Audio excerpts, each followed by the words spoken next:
नमस्कार दोस्तों, कौटिल्य बलरामपुर के डेली न्यूज़ एनालिसिस में आपका स्वागत है। आइए देखते हैं आज की पहली न्यूज़। तेजस एयरक्राफ्ट से अस्त्र का सफल परीक्षण। स्वदेश निर्मित हल्के लड़ाकू विमान तेजस से बुधवार को गोवा के तट पर हवा से हवा में मार करने वाली beyond visual range BVR missile अस्त्र का सफल परीक्षण किया गया। करीब 20,000 फुट की ऊंचाई पर विमान से मिसाइल का परीक्षण किया गया। एस्ट्रा अत्यधिक गतिशील सुपरसोनिक हवाई लक्ष्यों को भेदने और नष्ट करने के लिए हवा से हवा में मार करने वाली अत्याधुनिक मिसाइल है, जिसे रक्षा अनुसंधान और विकास प्रयोगशाला, अनुसंधान केंद्र, इमारत और DRDO की अन्य प्रयोगशालाओं द्वारा डिज़ाइन और विकसित किया गया है। मिसाइल अस्त्र की खासियत क्या क्या है? पहली बात तो हवा से हवा में मारने वाली स्वदेशी मिसाइल है, बियॉन्ड विजुअल रेंज हमला करने में सक्षम है, बेहद तेज और सटीक निशाना लगाने में सक्षम है, ऑप्टिकल प्रॉक्सिमिटी फ्यूज टारगेट से टकराकर फट जाती है, वजन 154 किलो है, लंबाई 12.6 फुट है, व्यास 7 इंच और मारक क्षमता 160 किलोमीटर है। इसमें high explosive pre fragmented HMX हथियार लगा सकते हैं। क्वेश्चन क्या बनेगा? किस स्वदेश निर्मित हल्के लड़ाकू विमान ने गोवा के तट से परे दृश्य सीमा हवा से हवा में मार करने वाली मिसाइल अस्त्र का सफलतापूर्वक परीक्षण किया है? तो तेजस ने। ठीक, नेक्स्ट न्यूज़ देखते हैं। बोर्ड परीक्षाएं वर्ष में 2 बार आयोजित की जाएंगी, जिसमें छात्रों के पास सर्वोत्तम स्कोर बनाए रखने का विकल्प होगा। देखिए, पहले साल में एक बार बोर्ड एग्जाम होता था, बड़ा खौफ रहता था। अब केंद्रीय शिक्षा मंत्री धर्मेंद्र प्रधान ने, केंद्रीय शिक्षा मंत्री कौन है? धर्मेंद्र प्रधान। इन्होंने नई दिल्ली में स्कूली शिक्षा के लिए राष्ट्रीय पाठ्य चर्चा की रूपरेखा जारी की है। ये नई शिक्षा नीति जो न्यू एजुकेशन पॉलिसी आई थी 2020 के कार्यान्वयन की दिशा में एक महत्वपूर्ण और परिवर्तनकारी कदम का प्रतीक है। बोर्ड परीक्षाएं वर्ष में 2 बार आयोजित की जाएंगी, जिससे छात्रों को अपना सर्वश्रेष्ठ अंक सुरक्षित करने का अवसर मिलेगा। इससे क्या होगा कि जो वार्षिक परीक्षाओं का दबाव बहुत ज़्यादा रहता था, उस माहौल को कम करना है। बहुविषयक शिक्षा, मूल्यों का पोषण, रचनात्मक शिक्षा शास्त्र को बढ़ावा देने और छात्रों को व्यावहारिक समस्या समाधान के लिए तैयार करने का परिचय देती है ये नई एजुकेशन पॉलिसी। स्कूली शिक्षा के लिए राष्ट्रीय पाठ्य चर्चा की रूपरेखा का विकास 21वीं सदी की मांगों और भारतीय ज्ञान प्रणाली के लोकाचार के साथ शिक्षा को संरेखित करने की दृष्टि से निर्देशित था। प्रश्न क्या है? केंद्रीय शिक्षा मंत्री धर्मेंद्र प्रधान ने नई दिल्ली में स्कूली शिक्षा के लिए राष्ट्रीय पाठ्य चर्चा की रूपरेखा जारी की है। उसी के संदर्भ में बोर्ड परीक्षाएं एक वर्ष में कितनी बार आयोजित की जाएंगी? 2 बार। ठीक, नेक्स्ट न्यूज़ कौन सी है? भारतीय निशानेबाज अमनप्रीत सिंह ने अजरबैजान में ISSF में विश्व चैंपियनशिप में पुरुषों की 25 मीटर स्टैंडर्ड पिस्टल स्पर्धा में गोल्ड मेडल जीता है। ये हैं अमनप्रीत सिंह। महिलाओं की 25 मीटर स्टैंडर्ड पिस्टल शूटिंग स्पर्धा में जबकि तियाना, यशिता शौकीन और कृतिका शर्मा व्यक्तिगत प्रतियोगिता में पदक दौर में जगह बनाने में असफल रहीं। वे 1601 के संयुक्त स्कोर के साथ टीम कांस्य पदक भी जीतने में सफल रही। उस दिन 2 पदकों से चैंपियनशिप में भारत की कुल संख्या 9 हो गई, 5 स्वर्ण और 4 कांस्य पदक। ये अंतर्राष्ट्रीय शूटिंग स्पोर्ट फेडरेशन स्थापित कब हुआ था? 1907 में। मुख्यालय जर्मनी के म्यूनिख में है। अध्यक्ष लुसियानो रॉसी हैं। सचिव विली ग्रिल हैं। क्वेश्चन क्या बनेगा? भारतीय निशानेबाज अमनप्रीत सिंह ने बाकू अजरबैजान में ISSF विश्व चैंपियनशिप 2023 में किस स्पर्धा में स्वर्ण पदक जीता? तो पुरुषों की 25 मीटर स्टैंडर्ड पिस्टल शूटिंग में। अगली न्यूज़ कौन सी है? सुंदरबन में स्थानीय रूप से डिज़ाइन किए गए फ्लोटिंग फॉर्म कार्यक्रम ने GEF असेंबली में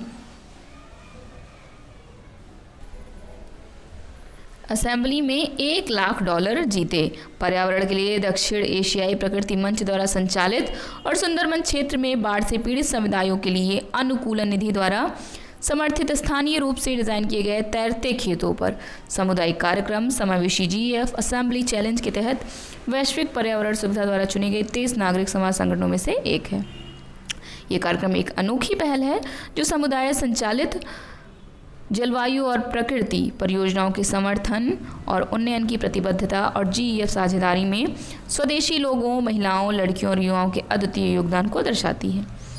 वैश्विक पर्यावरण सुविधा एक बहुपक्षीय पर्यावरण कोष है जो जैव विविधता व जलवायु परिवर्तन, अंतर्राष्ट्रीय जल भूमि क्षरण, लगातार कार्बनिक प्रदूषक, पारा, टिकाऊ वन प्रबंधन, खाद्य सुरक्षा से संबंधित परियोजनाओं के लिए अनुदान और मिश्रित वित्त प्रदान करता है। विकासशील देशों में टिकाऊ शहर स्थान कहाँ है? संयुक्त राज्य अमेरिका। सी और अध्यक्ष कौन है? Carlos Manuel Rodriguez. अगली न्यूज़ देखते हैं। शेख सऊद अली अल थानी को फीबा का नया अध्यक्ष चुना गया। अंतर्राष्ट्रीय बास्केटबॉल महासंघ के नए अध्यक्ष के रूप में शेख सऊद अली अल थानी को नया अध्यक्ष चुना गया है। उन्होंने हमाने नियांग से पदभार संभाला है। जैसा कि मनीला में फीबा कांग्रेस में विश्व बास्केटबॉल शासी निकाय द्वारा घोषित किया गया था। थानी ने कांग्रेस में सर्वसम्मति से चुनाव हासिल किया और 2023 से 2027 चक्र के लिए केंद्रीय बोर्ड के सदस्यों का भी परिचय कराया। अंतर्राष्ट्रीय बास्केटबॉल महासंघ गठन कब हुआ था? 18 जून 1932। स्थापित कब हुआ? कहाँ है? Switzerland, Geneva. मुख्यालय स्विट्जरलैंड के मिज में है। महासचिव कौन है? एंड्रियास जगक्लिस। क्वेश्चन क्या है? अंतर्राष्ट्रीय बास्केटबॉल महासंघ के नए अध्यक्ष के रूप में किसे नामित किया गया है? शेख सऊद अली अल थानी को। नेक्स्ट न्यूज़ कौन सी है? चीन ने गाओफेन पृथ्वी अवलोकन उपग्रह लॉन्च किया। चीन के जिवक्वान सैटेलाइट लॉन्च सेंटर से एक नया पृथ्वी अवलोकन उपग्रह गाओफेन 1204 अंतरिक्ष में भेजा। उपग्रह गाओफेन 12/4 को लॉन्च की गई लॉन्ग मार्च 4C वाहक रॉकेट द्वारा लॉन्च किया गया था और यह सफलतापूर्वक नियोजित कक्षा में प्रवेश कर गया है। इसका उपयोग भूमि सर्वेक्षण, शहरी नियोजन, सड़क नेटवर्क डिज़ाइन, फसल उपज अनुमान और आपदा राहत सहित विभिन्न क्षेत्रों में किया जाएगा। चीन राजधानी कहाँ है? बीजिंग। राष्ट्रपति कौन है? Xi Jinping. मुद्रा रॉनमनबी। जिवक्वान सैटेलाइट लॉन्च सेंटर से चीन द्वारा लॉन्च किए गए नए पृथ्वी अवलोकन उपग्रह का नाम क्या है? गाओफेन 1204। नेक्स्ट क्वेश्चन नेक्स्ट न्यूज़ कौन सी है? मास्टरकार्ड ने आगामी विश्व कप के लिए आईसीसी के साथ ब्रांड साझेदारी पर हस्ताक्षर किए। आईसीसी ने 5 अक्टूबर से 19 नवंबर 2023 के बीच भारत में आयोजित होने वाली आगामी पुरुष क्रिकेट विश्व कप 2023 के लिए मास्टरकार्ड के साथ एक ब्रांड गठजोड़ किया है। इसकी घोषणा की है। इस समझौते के तहत मास्टरकार्ड विश्व कप के लिए एक वैश्विक भागीदार होगा। अब कार्ड धारकों के लिए लाभ क्या क्या रहेगा? कंपनी विशेष लाभों के माध्यम से बैंकों सहित अपने कार्ड धारकों और ग्राहकों को अद्वितीय अनुभव प्रदान करेगी। विशेष 24 घंटे की प्री सेल विंडो के अलावा मास्टर कार्ड धारक कई लाभ प्राप्त कर सकेंगे, जैसे कि क्रिकेट के दिग्गजों से मिलने का मौका, पुरुष क्रिकेट विश्व कप ट्रॉफी के करीब पहुंचना और मैच के दिनों में अद्वितीय पहुंच का अनुभव करना। प्रश्न: आईसीसी ने आगामी पुरुष क्रिकेट विश्व कप 2023 के लिए किस भुगतान प्रसंस्करण निगम के साथ समझौता किया है? मास्टरकार्ड के साथ। अगली न्यूज़: इसरो का सौर मिशन आदित्य सितंबर में लॉन्च के लिए तैयार होगा। चंद्रयान 3 देखिए सफलता का परचम लहरा चुका है और अब इसरो ने यानी भारतीय अंतरिक्ष अनुसंधान संगठन ने तीसरे चंद्रयान मिशन के चंद्रमा पर ऐतिहासिक सॉफ्ट लैंडिंग करने के बाद एजेंसी अपने सौर मिशन को शुरू करने के लिए पूरी तरह तैयार है। इसरो प्रमुख ने यह भी कहा कि सूर्य के लिए आदित्य मिशन सितंबर में लॉन्च होने की संभावना है। चांद के बाद अब सूर्य का नंबर है। आदित्य L1 सूर्य का अध्ययन करने वाला पहला अंतरिक्ष आधारित भारतीय मिशन होगा।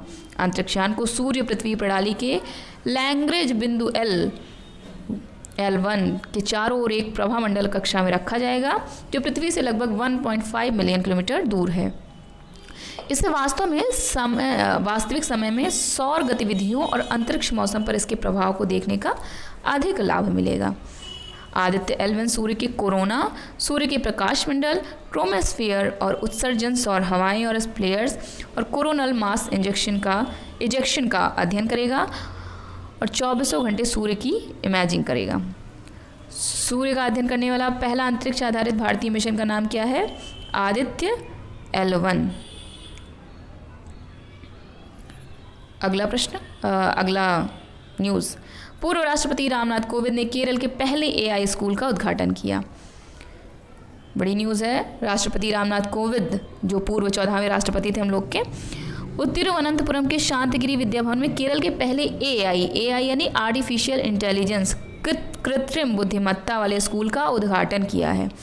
यह एक नवीन शिक्षण पद्धति है जो कृत्रिम बुद्धिमत्ता प्रौद्योगिकी की मदद से छात्रों के लिए अंतर्राष्ट्रीय मानकों और गुणवत्तापूर्ण सीखने के अवसरों को सुनिश्चित करती है।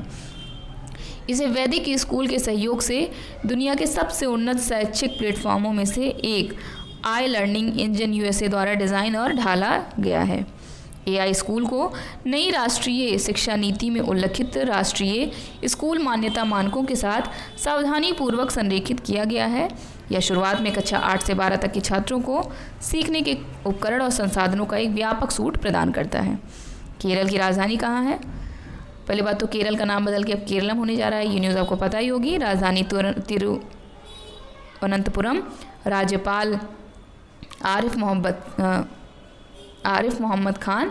मुख्यमंत्री पिनराई विजयन। प्रश्न क्या बनेगा? केरल के पहले एआई स्कूल का उद्घाटन किस शहर के शांतिगिरी विद्या भवन में किया गया है? तो तिरुवनंतपुरम। नेक्स्ट न्यूज़ है, जापान के सहयोग से इसरो का अगला चंद्र मिशन गति पकड़ रहा है। जापानी अंतरिक्ष एजेंसी जाक्सा JAXA के सहयोग से इसरो एक और चंद्र मिशन की तैयारी कर रहा है। ल्यूपेक्स या लूनर पोल एक्सप्लोरेशन नामक यह मिशन 2024-25 के लिए निर्धारित है। Lunar polar exploration mission Japan aerospace exploration agency और बेंगलुरु मुख्यालय वाली भारतीय अंतरिक्ष एजेंसी के बीच एक सहयोगी उद्यम है। मिशन का उद्देश्य क्या है? स्थायी गतिविधियों के लिए चंद्रमा पर आधार स्थापित करने के लिए चंद्र ध्रुवीय क्षेत्र की उपयुक्तता का पता लगाना है, चंद्र जल बर्फ संसाधनों की उपलब्धता के संबंध में ज्ञान प्राप्त करना और वाहन परिवहन जैसी चंद्र और ग्रहों की सतह के खोज प्रौद्योगिकी का प्रदर्शन करना है।